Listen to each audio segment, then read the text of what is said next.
నమస్తే, welcome to NH TV. Samantha Naga Chaitanya విడాకులకు కారణం కేటీఆర్ అంటూ మంత్రి కొండా సురేఖ చేసినటువంటి వ్యాఖ్యలు తీవ్ర దుమారాన్ని సృష్టించాయి. ముఖ్యంగా చలనచిత్ర పరిశ్రమ నుంచి పెద్ద పెద్ద స్టార్లు చిరంజీవి మొదలుకొని జూనియర్ ఎన్టీఆర్, నాని, ఇంకా చాలామంది స్టార్ డైరెక్టర్స్ వీళ్ళందరూ కూడా ఈ వ్యాఖ్యల్ని ఖండించడంతో కొండా సురేఖ ఆమె వ్యాఖ్యల్ని వెనక్కి తీసుకోవడం జరిగింది, ఉపసంహరించుకుంటున్నానని చెప్పడం జరిగింది. కాకపోతే వేసినటువంటి ఆ ఆరోపణ చిన్నది కాదు. క్యారెక్టర్ అసాసినేషన్ జరిగినట్టుగానే భావించాలి, వ్యక్తిత్వ హననం జరిగినట్టుగానే భావించాలి. ఎందుకంటే చెంపదెబ్బ కొట్టేసిన తర్వాత సారీ చెప్తే అది సరైనటువంటి పద్ధతి కూడా కాదు. బహుశా ఈ వ్యాఖ్యల వల్ల ఆమెని మంత్రివర్గం నుంచి బర్తరఫ్ చేసిన ఆశ్చర్యం లేదన్నటువంటి టాక్ రాజకీయ వర్గాల్లో వినిపిస్తుంది. అది పక్కన పెడితే ముందుగా ఆమె చేసినటువంటి ఆరోపణలు కరెక్టా కాదా, ఫస్ట్ ఆఫ్ ఆల్ అందులో వాస్తవం ఉందా లేదనేది ఒక చర్చ అయితే, రెండోది అలా బాహాటంగా రాజకీయ ఆరోపణలు చేయడానికి రాజకీయాలతో సంబంధం లేనటువంటి ఒక వ్యక్తిని లేదా ముఖ్యంగా ఒక మహిళని ఇందులోకి లావడం అనేది సరైనటువంటి పద్ధతి కాదన్నటువంటి విమర్శలు వినిపిస్తున్నాయి. దీనికి సంబంధించి మనతో మాట్లాడడానికి నటుడు, దర్శకుడు, నిర్మాత చిట్టిబాబు గారు అందుబాటులో ఉన్నారు. చిట్టిబాబు గారు నమస్తే అండి. నమస్తే చిట్టిబాబు గారు, first of all Konda Surekha గారు చేసినటువంటి వ్యాఖ్యల పట్ల మీ ఫస్ట్ రియాక్షన్ ఏంటి? ఫస్ట్ రియాక్షన్ చిల్లరతరమైన మాటలు, చిల్లర భావజాలము, చిల్లర మాటలు, బుద్ధి జ్ఞానం దిక్కు స్థిరం లేని మాటలు, ఒక మంత్రి మాట్లాడాల్సిన మాటలు కావు, మంత్రి మాట్లాడాల్సిన మాటలు తంత్రి మాటలు, ఒక సంస్కారం లేని సంస్కారహీనమైన, అసహ్యమైన, విగుత్సాకరమైన, దరిద్రమైన మాటల కింద చూస్తున్నాను నేను. ఒక మంత్రిగా ఉండి మాట్లాడుతున్న ఆ మంత్రి స్థానానికి యోగ్యత, అర్హత లేని స్థాయిలో ఉన్నాయి ఆ మాటలు. తను ఒక మంత్రిగా ఉన్నప్పుడు ఒక మాట్లాడేటప్పుడు ఏదన్నా ఒక ఆధారాలతో మాట్లాడాలి. అసహ్యంగా నోటికి వచ్చిన మాటలు మాట్లాడటం కాదు. ఎవరు చెప్పారమ్మా నీకు? సమంత చెప్పిందా లేకపోతే తను చెప్పాడా? మేమిద్దరు విడిపోవటానికి కారణం కేటీఆర్ అని ఎవరు చెప్పారు నీకు? ఎవడో సోషల్ మీడియాలో ఎవడో సన్నాసి అబ్బ అమ్మ వద్దు వద్దు అంటే ఆ అర్ధరాత్రి అర్భకుడు వాడెవడో వాగితే సొల్లువాగుడు పెడితే ఆ సొల్లువాగుడు తీసుకొచ్చి నువ్వు ఒక మంత్రిగా మాట్లాడతావా? నువ్వు మంత్రి స్థానానికి అర్హురాలివేనా? ఆ భాష నీకు చెప్పాడా? ఎవడు? కేటీఆర్ డ్రగ్స్ కి అలవాటు చేశాడా? డ్రగ్స్ కి అలవాటు చేస్తే నువ్వు చూసావా? వాళ్ళ ఇంట్లో ఏమైనా తొమ్మిది చూసావా? నువ్వు వాళ్ళ తెరదాటు చూసావా? తలుపు దాటు చూసావా? లేక రహస్య కెమెరాలు పెట్టావా? లేకపోతే వాళ్ళ కిటికీలో తొమ్మిది చూసావా? ఇళ్లలో తొమ్మిది చూసి రహస్యాలు పట్టుకునే అలవాటు కూడా ఉందా మా తల్లి నీకు? ఏ మొహం పెట్టుకుని ఏ ఆధారాలు పెట్టుకుని మాట్లాడుతున్నావు?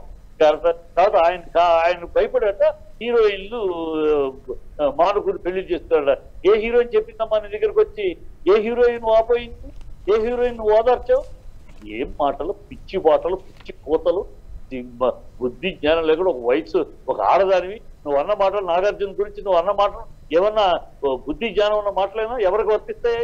ఒక సాటి ఆడపిల్లని నువ్వు అలా మాట్లాడతావు. నిన్న ఒక మాట అంటే ఎవడో, అది కూడా ఎవడో ట్వీట్ చేస్తే ఆ ట్వీట్ కేటీఆర్ మనుషులకి అని చెప్పి ఆధారం లేకుండా ఆరోపణలు గింతుకుని కండపడి సరిపెట్టి నానా యాగి చేసేవే. మరి సమంత నీలాంటి ఒక ఆడది కాదు ఆ అమ్మాయి. అలాంటి ఆడపిల్ల మామగారు ఎక్కడికి వెళ్ళి ఎవరి దగ్గరికి వెళ్ళమంటే వెళ్ళి ఆడపిల్ల. నాగార్జున అలాంటి కూడా ఏం మనిషి, ఏం సంస్కారం ఉందమ్మా నీకు? నీ కుటుంబ నేపథ్యం ఏంటి? నీ కుటుంబ నేపథ్యంలో ఇలాంటి అలవాట్లు ఉన్నాయా? నీ కుటుంబంలో ఇలాంటి అలవాట్లు, ఆచారాలు ఉన్నాయా? అందుకనే నీకు అలాంటి మాటలు వస్తున్నాయా? మాట్లాడితే చాలా కటువుగా, చాలా దించుకునేలా మాట్లాడగలం. కానీ మాకు సంస్కారం అంటూ నీకు వల్లే బజార్ భాష మాట్లాడలేదు. ఏం మాట్లాడుతావు? ఏం తెలిసివాడు? ఇవన్నీ ఎందుకు చేస్తున్నావో మాకు తెలుసు. నువ్వు చేతక్కకి నీకు మేమంతా గౌరవించేవాళ్ళం. నువ్వంటే మాకు గౌరవం ఉండేది. ఎందుకంటే నీతో డైరెక్ట్ గా నాకు ఎక్కువ పరిచయం లేకపోయినా మా నాన్నగారు త్రిపురేని మహారథి నిన్ను గురించి, గీతారెడ్డిని గురించి, సీతక్కని గురించి ఎప్పుడు రాజకీయ వచ్చినా మా ఇంట్లో, ఇప్పుడు చనిపోయారని కూడా ఆయన ఉన్నప్పుడు ఎప్పుడు రాజకీయ చర్చ వచ్చినా మీ ఆడవాళ్ళ గురించి మాట్లాడి మిమ్మల్ని గురించి మాట్లాడేవారు. వీళ్ళ ముగ్గురు ఏ పార్టీలో ఉన్నా కూడా పెరుగుతున్నారు, మంచి ఆడవాళ్ళలో ఇలాంటి నాయకులు రావాలి అని చెప్పేవారు. అందుకని నీ మీద నాకు గౌరవం. కానీ ఇవాళ ఆ గౌరవం మొత్తం పటాపంచి. ఒక పక్క సీతక్క గౌరవాన్ని కాపాడుకుంటూ అప్పుడు తన స్థాయిని ఎలా కాపాడుకుంటూ ఎంత గౌరవం వెళ్తావు? నువ్వెక్కడికి వెళ్తున్నావు? గజారిపోతున్నావు. హీనమైన భాష, హీనమైన ఆరోపణలు, చిల్లర మాటలు, cheap expression. What answer? Where are you stooping down?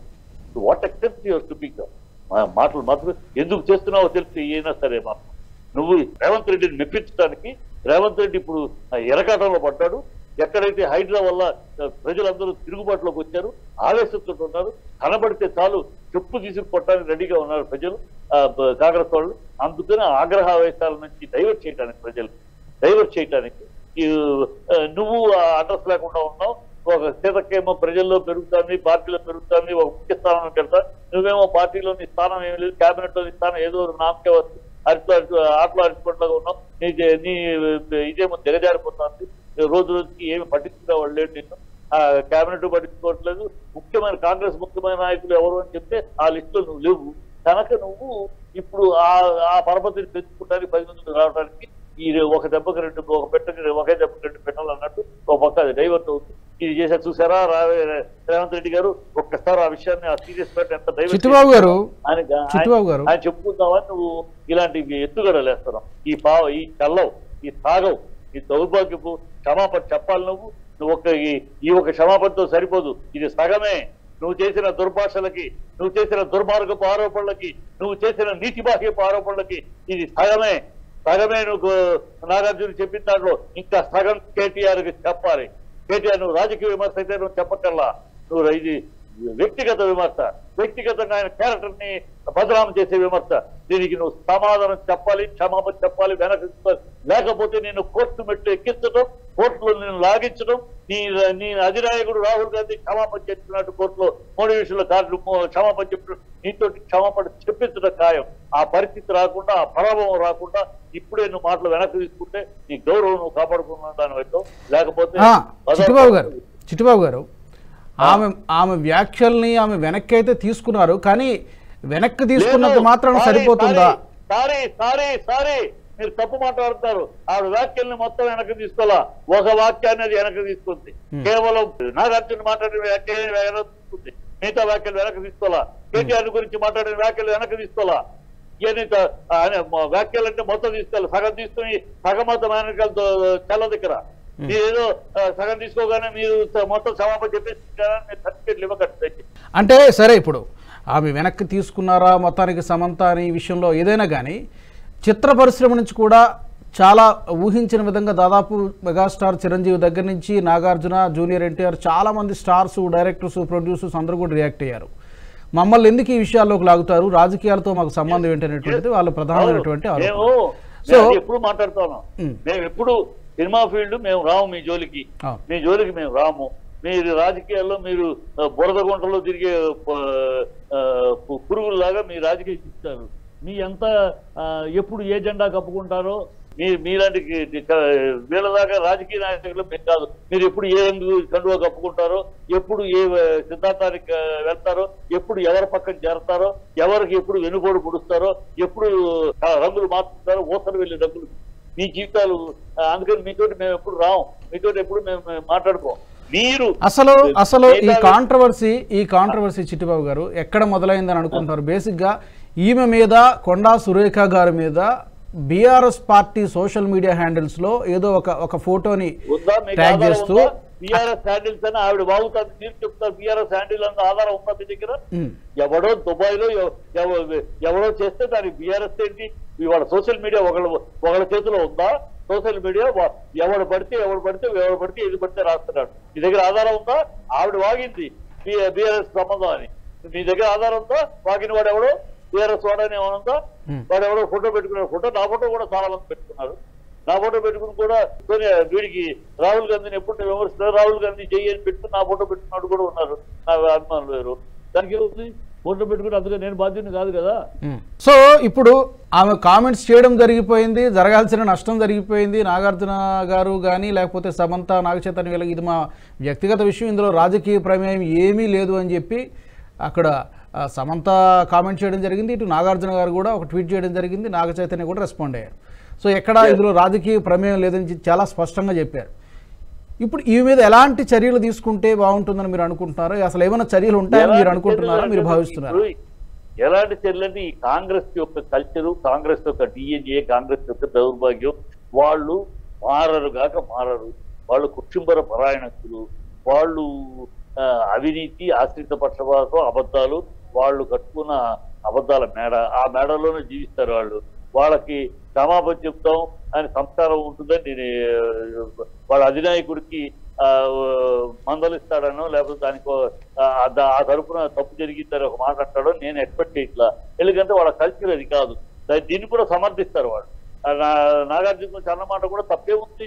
ఆవేశంలో అదే నన్ను జగ్గారెడ్డి అన్నాడు కదా, ఆయన బాధలో ఉన్నారంట. నాకు బాధ వేస్తాను జగ్గారెడ్డి గారు, నాకు బాధ వేసింది. ఒక వయసులో ఉన్న ఆయన పెద్ద ఆయన పట్టుకుని 10 ఏళ్ళు సీఎంలో ఉన్న అతను వాడు ఆ సన్నాసి స్థలం అన్న నాకు చాలా బాధగా ఉంది. ఆ బాధతో నేను తిట్టలా మిమ్మల్ని, అర్థమైన మాటలు తిట్టలా నేను మిమ్మల్ని అన్నా నేను అనలేను. ఎందుకు అనలేను? నాకు బాధ వేస్తుంది అనగలనా? గడ్డాలు పెంచుకుని బైరాగిలాగా ఉన్నావు జగ్గారెడ్డి అని అనలేను. అది భావ్యమా? అనం. మేము కల్చర్ ఉంది కనుక అనం, కనుక మాకు కల్చర్ సబ్జెక్ట్ ఉంది కనుక అలాంటి మాటలు మేము మాట్లాడడం. వీళ్ళు మాట్లాడతారు, వీళ్ళకి అదే కల్చర్, వీళ్ళ కల్చరే అది. అలా వీళ్ళు ఎందుకంటే ఒక సిద్ధాంతం లేదు, ఏమి సిద్ధాంతం లేకుండా వీళ్ళు రాజకీయాలు చేస్తున్నారు. ఇన్నేళ్ళు దేశాన్ని భ్రష్టుపట్టించారు. ఇప్పుడు ఇంకా మన కర్మ కొద్దీ ఈ రాష్ట్రానికి వచ్చారు. వీళ్ళకి సిద్ధాంతాలు లేవు. వీళ్ళకి ఎంతో మరొక అబద్ధాలతో అధికారంలోకి రావడం, ఆ అబద్ధాలతో అధికారంలో 5 ఏళ్ళు దంచుకుంటాం దోచుకుంటాం, మళ్ళీ అవకాశం కోతిగాడ కప్పల్లాగా ఎదురు చూస్తూ ఉంటారు. ఎప్పుడు అవకాశం మళ్ళీ అప్పుడు ఒక అబద్ధాలు మాట్లాడి మళ్ళీ చూస్తారు. వీళ్ళకి ఒక నీతి నిజాయితీ లేదు కనుక వీళ్ళు అంగీకరిస్తారు, తప్పు చెప్తారు, క్షమాపణ కోరుతారని కూడా నేను ఎదుర్కొంటాను. చిట్టిబాబు గారు, కేవలం నాగ చైతన్య సమంత విడాకులకు కారణం కేటీఆర్ అని మాత్రమే కాకుండా ఫోన్లు ట్యాప్ చేశారు. చాలా మంది ఒకరిద్దరు 2-3 హీరోయిన్లు ఇతని వల్ల తొందరగా పెళ్లిళ్ళు చేసుకుని వెళ్ళిపోయారు. ఇతను డ్రగ్స్ వాడాడు, వాళ్ళకి అలవాటు చేయించాడు అని కూడా ఆరోపణలు చేశారు. నేను ఈ ఖండిస్తున్న ఈ సన్నాస ఆరోపణలే. ఎప్పటి నుంచి మొదలెట్టారు ఫోన్ ట్యాపింగ్ అని? ఒక ఆధారం లేదే తీసుకురా. దమ్ముంటే ఆరోపణలు కాదు, గాలి మాటలతో ఊరినే బుర్రతో వెళ్ళడం కాదు, గుడ్డలు కాదు చేయడం కాదు. ఇన్నాళ్ళు చెప్తున్నారు కదా ఆధారాలు పట్ల పిచ్చి మాటలు. రకుల్ సింగ్ అప్పుడు ఈ పార్టీ ప్రెసిడెంట్, ఉప ముఖ్యమంత్రి స్థానంలో ఉన్నారు. ఆవిడకి అమ్మాయి డ్రగ్స్ మీద కేసులు వచ్చారు. వచ్చింది ఒక ఆ సమస్య వచ్చినప్పుడు నువ్వు అధినేత కనుక రాష్ట్ర అధినేతకి అంటే అధినేత దగ్గరికి వస్తే పడుకున్నట్టేనా?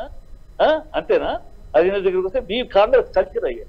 అంటే ఇప్పుడు కొండా సురేఖ ఎవరన్నా కలవడానికి వెళ్తే మొగాళ్ళని ఆ రూమ్ కలవడానికి వెళ్తే అంతేనా?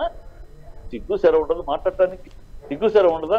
ఆ రూమ్ లోకి వెళ్తే రకుల్ సింగ్ కేటీఆర్ రూమ్ లోకి వస్తే వాళ్ళిద్దరూ బెడ్కి వెళ్ళినట్టు, నువ్వు ఇంకో మొగాడు రూమ్ లోకి వెళ్తే మీరు ఎక్కడికి వెళ్ళినట్టు అంటే చేత కాదు. మాకు ఆరోపణలు చేయడం మాకు చేత కాదు. ఏం మాట్లాడతారు? ఉండాలి ఒక సాక్ష్యం ఉంటే పట్టుకుని చెప్పండి, దమ్ముంటే చేయండి. ఉన్న గాలి అలా గాలి మాటలు, సుల్లు మాటలు అలా విశ్లేషి పారిపోవడం హిట్ అంటాను. అది మీ నాయకుల లక్షణం అదే. మీ చరిత్ర అది. మీ కాంగ్రెస్ చరిత్ర నాటి నుంచి నేటి దాకా ప్రజలందరికీ తెలుసు, సీనియర్స్ అందరికీ తెలుసు. నీకు పోకేటి శివరాం ఏంటి, కొత్త రఘురామ ఏంటి, నీకు ఏం చేసేవారు, ఏం సేవలు చేసేవారు ఢిల్లీకి అందరికీ తెలుసు. నీ బుద్ధులు మీ కాంగ్రెస్ డిఎన్ఏ అది. అమ్మాయిలతో గెస్ట్ హౌస్లు మీ డిఎన్ఏ కనుక అందరికీ అదే లక్షణాలు వస్తుంది కాంగ్రెస్. ఈ కాంగ్రెస్ కనుక ఆ భాషలో వాళ్ళ డిఎన్ఏ, కాంగ్రెస్ డిఎన్ఏ అందరికి తెలిసి చరిత్ర, అందరికి తెలిసి చరిత్ర. ఇంకా ఇప్పుడు కూడా ఉన్నారు ఒకళ్ళిద్దరు, వాళ్ళ పేర్లు ఎందుకు బతికే ఉన్నారు, వాళ్ళు ఇద్దరు పోయారు కనుక చెప్తారు. మీ బతుకులు అయ్యి, మీ జాతకాలు అయ్యి, మీ గెస్ట్ హౌస్లకి అమ్మాయిలు అనేది మీ కల్చర్, అది మీ కాంగ్రెస్ కల్చర్. ఢిల్లీలో గెస్ట్ హౌస్లు, ఆ గెస్ట్ హౌస్లకు అమ్మాయిలు మీ కల్చర్ కనుక అందరికీ అదే కల్చర్ అనుకుంటారు. రూమ్లోకి వస్తే చాలు అదే కల్చర్. బుద్ధిహీనమైన మాటలు, ఆరోపణలు ఉంటే ఆధారాలు చూపిస్తుంటే అరెస్ట్ చేయండి. ఇప్పుడు కూడా చాలా చేస్తున్నా సూర్యకి. నువ్వు చెప్పిన దాంట్లో ఒక్కటి ఆధారం నాకు చూపిస్తామా, నేను నిలబడతాను, నేను వచ్చి నీతో పాటు వచ్చి నేను నిలదీస్తాను కేటీఆర్ గారు. ఒక్క ఆధారం ఉంటే చెప్పు. శంషేర్గా దమ్ము ఉంటే, నువ్వు నిజమైన గాలి ఆవేశం కాకుండా నిజమైన ఆవేశం ఉంది నీలో అంటే ఆధారాలతో చాలా భక్తి మీద వాళ్ళు చెప్తున్నాను. నేను వస్తాను, నిలబడతాను, ఆయన నిలదీస్తాను. మీరు అన్నట్టుగా ఇది మంచి సంప్రదాయం కాదు. Thank you so much for joining us Chittibabu గారు. మరి చూద్దాం, కాంగ్రెస్ ప్రభుత్వమే ఇక్కడ, కాంగ్రెస్ పార్టీనే ఇక్కడ అధికారంలో ఉంది కాబట్టి ఈ ఫోన్ ట్యాపింగ్ కావచ్చు, డ్రగ్స్ కావచ్చు, ఈ చేసినటువంటి ఆరోపణలకు ఏమైనా ఆధారాలు చూపించగలుగుతారా, మంత్రి కొండా సురేఖ మీద ఏమైనా యాక్షన్ తీసుకుంటారనేది మనం వెయిట్ చేయాల్సిందే. Thank you so much for joining us. ఇది ఇవాల్టి చర్చా కార్యక్రమం. Keep watching NH TV. ఈ వీడియో మీకు నచ్చినట్టయితే లైక్ చేయండి, 10 మందికి షేర్ చేయండి. అలాగే కామెంట్ల రూపంలో మీ అభిప్రాయాలను మాతో పంచుకోండి. Nationalist hub group of channels ను సబ్స్క్రైబ్ చేసుకుని తెలుగునాట జాతీయవాద జర్నలిజాన్ని ప్రోత్సహించండి. ఈ వీడియో కింద ఉన్న బెల్ ఐకాన్ పై క్లిక్ చేయడం మర్చిపోవద్దు.